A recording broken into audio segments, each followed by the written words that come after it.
To the other big scandal we're following, the calls for Rob Ford to resign have only got louder over the past 24 hours.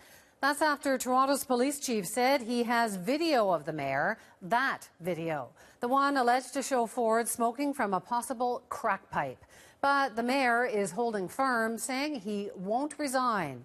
And today, his own lawyer called on the chief to release the video. Ron Charles has the latest.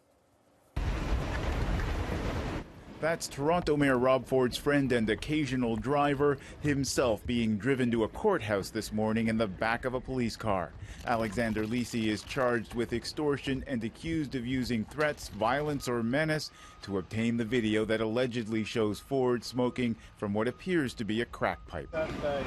A justice of the peace imposed a publication ban on any evidence presented in court today. I know it's not necessarily what you might want to hear, but we are not in a position to comment on the matter.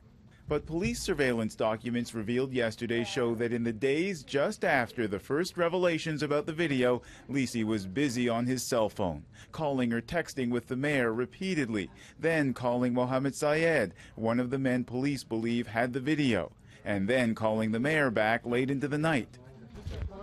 Lisi was released on $5,000 bail.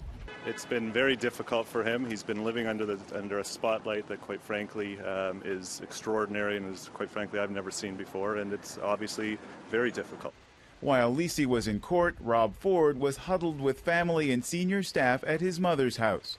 Back in May, Ford denied the existence of a video and did so emphatically on his weekly radio show. Mayor Ford, is that you in the Gawker video? Number one, there's no video, so that's all I can say. You can't comment on something that doesn't exist.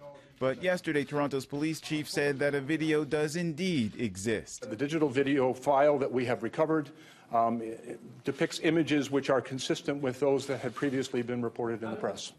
Team Ford's new strategy, attack the messenger. Ford's lawyer points out the chief can't say for sure it's crack the mayor is smoking on the video and laid down the gauntlet. I urge the chief to release the video as soon as possible to let the citizens decide what they see.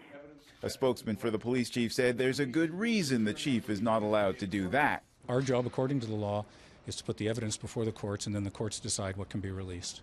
All four major newspapers called for Ford's resignation today, including the Toronto Sun, once a staunch Ford supporter. Toronto police say their investigation into this whole affair is still open. Detectives have put in a request to interview the mayor. As of this afternoon, they were still waiting for a response. Wendy?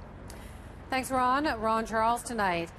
And it's not just Toronto-based papers that thought yesterday's developments were big news.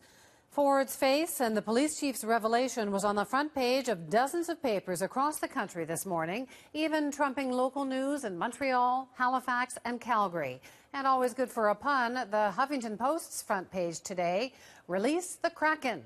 But that's tame compared to some international headlines. We've compiled them for you at cbcnews.ca.